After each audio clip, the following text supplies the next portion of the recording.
ወደሱ እንድሰበስብ ባሪያ ሆነው ዘንድ ከማህፀን ጀምሮ የሰራኝ እግዚአብሔር እንዲህ ይላል አለ። ከምን ጀምሮ? ከማህፀን ጀምሮ የሰራኝ እግዚአብሔር አለ። ስለዚህ ኢየሱስ ከማህፀን ጀምሮ የተሰራ ነው ሲባል የተፈጠረ ነው። ለዛ ነው የእግዚአብሔር ትንቢተ ኢሳይያስ ምዕራፍ 44 ቁጥር 24 ላይ ከማህፀን የሰራ የሚቤዥህ እግዚአብሔር እንዲህ ይላል አለ። ሁሉን የፈጠርኩ አለ። ልብ አድርጊ፣ ሁሉን የፈጠርኩ ሰማያትን ለብቻዬ የዘረጋው ምድርን ያጸናው እኔ ነኝ፣ ከእኔ ጋር ማን ነበር አለ። ማንም። አየሽ፣ ብሉይ ኪዳን ላይ የሚናገረው አብ እንደሆነ ግልጽ ነው። ከእኔ ጋር ማን ነበረ? ማንም የለም እያለ የሚናገረው እሱ ነው። እንግዲህ እዚህ ትንቢተ ኢሳይያስ ምዕራፍ 43 ቁጥር 10 ላይ ደግሞ ታውቁና ታምኑብኝ ዘንድ እኔም እንደሆንኩ ታስተውሉ ዘንድ እናንተ የመረጥኩትም ባሪያዬ ምስክሮቼ ናችሁ ይላል እግዚአብሔር። ልብ አድርጊ። ከእኔ በፊት አምላክ አልተሰራም ከእኔም በኋላ አይሆንም ማለት። ስለዚህ ኢየሱስ ከሱ በፊት አምላክ አልተሰራም፣ ይቅርታ፣ አንዱ አምላክ አብ ከኔ በፊት አምላክ አልተሰራም ካለ፣ ከእኔም በኋላ አይሆንም ካለ፣ ኢየሱስ ደግሞ ምን አለ? ከማህፀን ጀምሮ የሰራኝ እግዚአብሔር እንዲህ ይላል ካለ፣ ኢየሱስ የተሰራው ነኝ እያለ ከተናገረ፣ አንዱ አምላክ ደግሞ ከኔ በፊት ማንም አልተሰራም ከኔም በኋላ ማንም አይሰራም ካለ፣ እንግዲያውስ ኢየሱስ የተሰራ ከሆነ አንዱ አምላክ አልሰራም ካለ ኢየሱስ አንዱ አምላክ አለመሆኑ ግልጽ ማስረጃ ነው። ስለዚህ ይሄ አንዱ አምላክ ሁሉን የፈጠረ እንጂ ራሱ የተፈጠረ አይደለም። ስለዚህ ያ ነው ያለው ነገር። ስላሴን የሚያስረዳ አንድም ቦታ የለም ነው የምልሽ ባይብል ላይ አንድ ቦታ። እስቲ እንደው አለ ካልሽኝ እስቲ እሱን እንየው። እስቲ አንድ ጥቅስ ካለ አንድ ጥቅስ እንኳን ካለ የስላሴ ነው። አዎ ኦር ደግሞ ኢየሱስ አምላክ ነው የሚልም ካለ ማምጣት ትችላለሽ፣ ችግር የለውም። ኢየሱስ አምላክነቱን ያዝ እስቲ ስጭኝሽ። ብዙ ቦታ እሺ፣ እንትና ሙሴ አምላክ መሆኑን ታውቂያለሽ? ምንን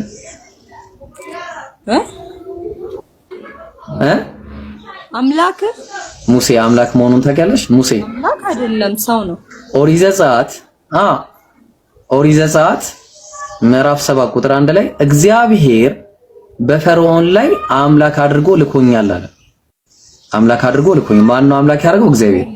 አሁን አምላክ ሲባል ሁለት አይነት አምላክነት አለ ባይብል። አሁን ይቅርታ፣ አሁን አንደኛው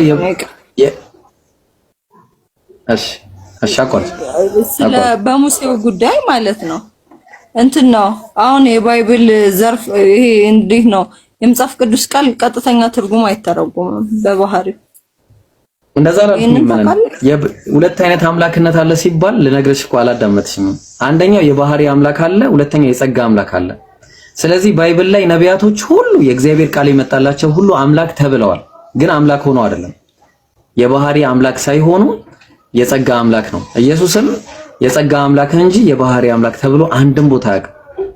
ስለዚህ ልክ ሌሎች ነቢያቶች አምላክ በተባሉበት ምን አለ ራሱ ኢየሱስ ሲናገር ዮሐንስ ወንጌል ምዕራፍ 10 ላይ ቁጥር 34 ላይ እንዲህ ይላል፣ መጽሐፍ ሊሻር አይቻልምና እነዚያ የእግዚአብሔር ቃል የመጣላቸውን አምላክ ካላቸው፣ ልብ አድርጊ፣ አምላክ ካላቸው የእግዚአብሔር ቃል የመጣላቸው ሰዎች ነቢያቶች ሁሉ አማልክት ተብለዋል፣ አምላክ ኤሎሂም ተብለዋል።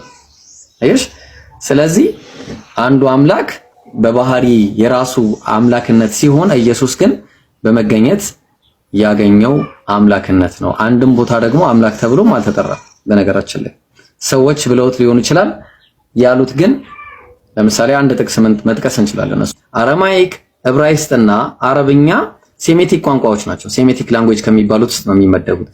አላህ ይላል ተመልከች፣ አል ኢላህ ማለት ነው ተመላኪው ማለት ነው። ተመላኪው ብቸኛ የሚመለክ ማለት ነው። ኤሎሂም ማለት አማልክት ነው። ኤሎሃ ሲሆን ደግሞ አምላክ ነው። ተመልከች ተመሳሳይነታቸውን። በኢየሱስ ቋንቋ ደግሞ አላህ ይሉታል። አላህ ወይ ደግሞ እንደ አክሰንታቸው እንደ ዲያሌክት ይባላል። ለምሳሌ ዴናነሽና ደናነህ እንደሚባለው ማለት ነው። ኤሎህ ብለው ይናገራሉ፣ አላህ ብለው ይናገራሉ። ዌስተርን እና ኢስተርን በመባል ይከፈላል ሁለት። ስለዚህ እግዚአብሔር የሚባለውን ኢየሱስ አልጠራበትም። በዚህ ቃል አይደለም የጠራው። ያህዌ የሚለው አለ፣ እንዲሁም ደግሞ ኤሎሂም የሚል አለ፣ ኤሎሃ የሚል አለ፣ አላህ የሚል አለ፣ ኤልሻዳይ የሚል አለ። እነዚህ ስሞች አሉ። ከዛ በተረፈ እግዚአብሔር በሚለው እኔ አላምንም። ኤል በሚለው እቀበላለሁ። አሁን ኤል ማለት አምላክ ነው። አዎ እቀበላለሁ። ኤል ማለት አምላክ ነው በእውነት እቀበላለሁ። ምንም ጥያቄ የለውም። ለምሳሌ ጅብሪል ስትይ አብ ወልድ መንፈስ ቅዱስ አንድ አምላክ የሚለውን ኮንሴፕት የሚያስተማረ አንድም ነብይም የለም አልነበረምም ማለት ነው። ወደፊትም አይኖርም። ይሄንን ባይብል በእርግጠኝነት መረጃ ካለ የምታመጪው ነገርና የምናየው ይሆናል ማለት ነው። እዛ ላይ እናውራ መጀመሪያ ወይስ ያልሻቸውን ልጨርሳቸው? እሺ ጨርስ። እሺ ነቢያቶች ከሞት ያስነሱ ነበር። ኢየሱስ ታዲያ ለምን አስነሳ ከተባለ ኢየሱስ አንደኛ ስልጣን ተሰጥቶታል። ማቴዎስ ወንጌል ምዕራፍ 18 ቁጥር 28 ላይ ምን አለ? በሰማይና በምድር ስልጣን ተሰጠኝ ብሏል ኢየሱስ። ስለዚህ ምን አለ? ዮሐንስ ወንጌል ምዕራፍ 5 ቁጥር 30 ላይ እኔ ከራሴ አንዳች ላደርግ አይቻለኝም ብሎ አለቀ፣ በቃ ጨርሷል።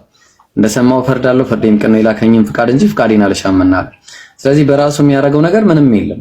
ካደረገም ቅድም እንዳለው አልዓዛርን ሲያስነሳው ስለሰማኸኝ አመሰግናለሁ፣ ሁሌም እንደምትሰማኝ አውቃለሁ አለ። ስለዚህ ያ ያደረገው በራሱ ሳይሆን አምላክ እንዳዘዘው ነው። ሲጀመር ኢየሱስም አልተነሳም፣ ራሱ ሳይሆን የተነሳው አምላክ ነው ያስነሳው።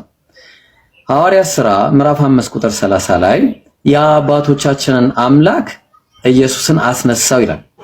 የአባቶቻችን አምላክ ሐዋርያት ሥራ ምዕራፍ 2 ቁጥር 32 ላይ ኢየሱስ እናንተ ሰቅላችሁ የገደላችሁትን ኢየሱስ እግዚአብሔር አስነሳው ይላል። ማን ያስነሳው? እግዚአብሔር።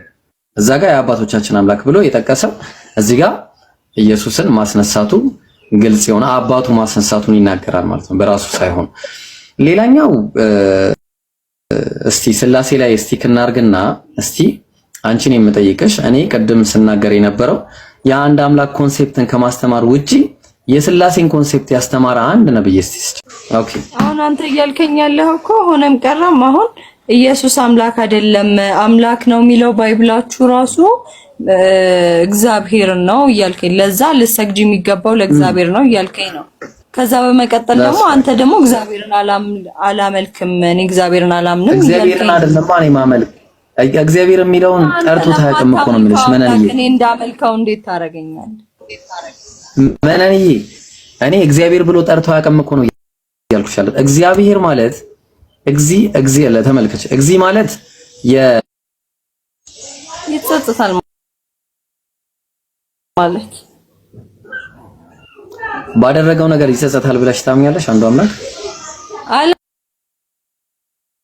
አላምንም። ግን አሁን በብሉይ ኪዳን ላይ ስናይ የኖህ ጊዜ ሰዎቹን በማጥፋቱ እግዚአብሔር በጣም ተጸጸተ። ድጋሜ በውሃ ላላጠፋችሁ ቃል እገባለሁ ብሎ እስቲ መነንዬ ጥቅስ ልስጥሽ፣ አውጪ አንዴ ጥቅስ ልስጥሽ። እሺ እስቲ አንደኛ ሳሙኤል ምዕራፍ 15 እሺ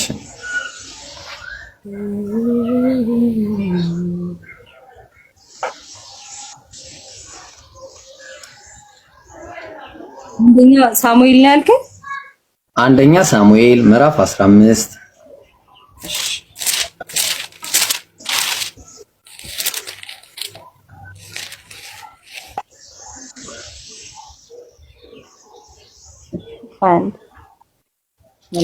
ከቁጥር 1 እንጀምር። ገና አሁን ሩትን ጨርሼ ወደ ሳሙኤል ይኸው አሁን ገና ገባ። አንደኛ ሳሙኤል ምዕራፍ ስንት? 15 እሺ አንድ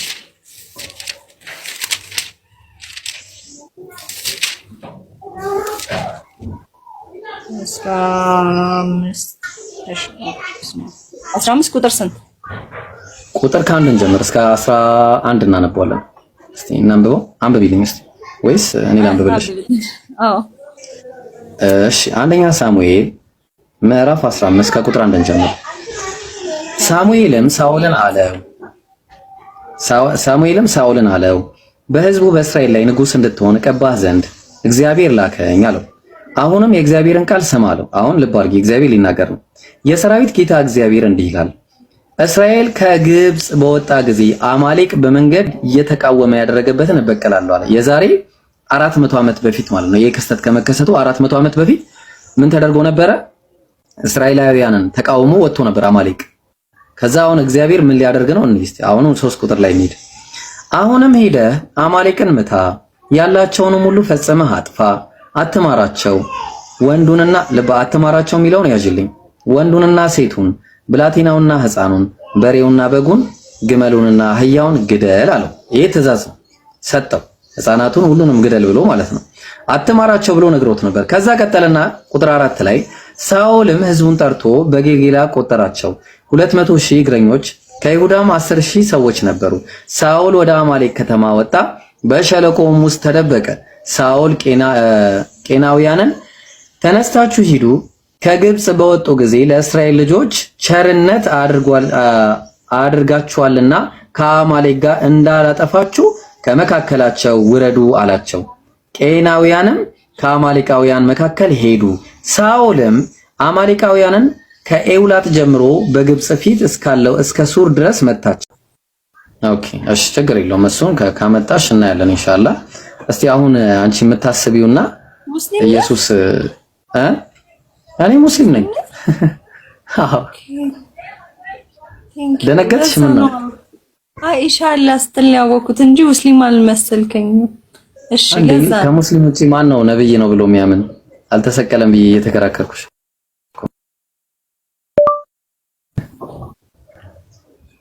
እስቲ እናውራ። ቆይ እናውራ እስቲ ስላሴ ላይ እናውራና ከዛ በኋላ እንቀጥላለን።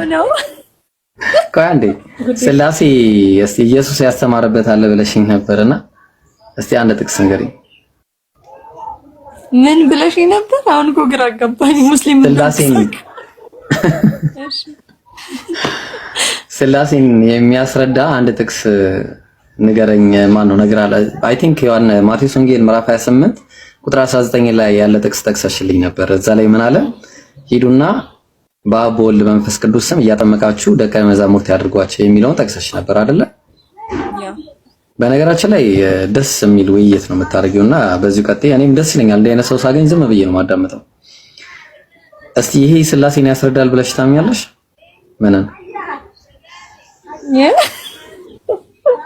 ይቅርታ በጣም እውነት እንትና አልጠበኩም ሙስሊም ትሆናለህ ብዬ። እሺ ምንድን ነበር ጥያቄ? እስቲ ምን ጠብቀሽ ነበር? እኔ እንጃ ማለት ስለ ባይብል ቨርስ ይሄን ያህል ቁርአን ታይማችሁ አልቆነ መጽሐፍ ቅዱስ ይሄን ያህል የምታነቡት ማለት ይቅርታ ጥያቄ ነው።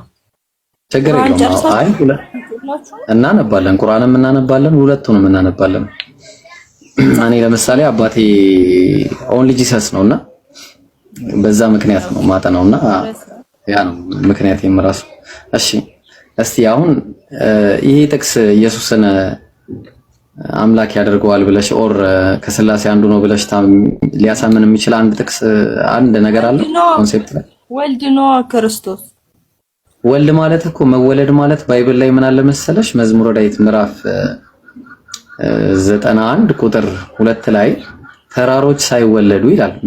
ምን ማለት ነው ተራሮች ሳይወለዱ ማለት? ሳይፈጠር።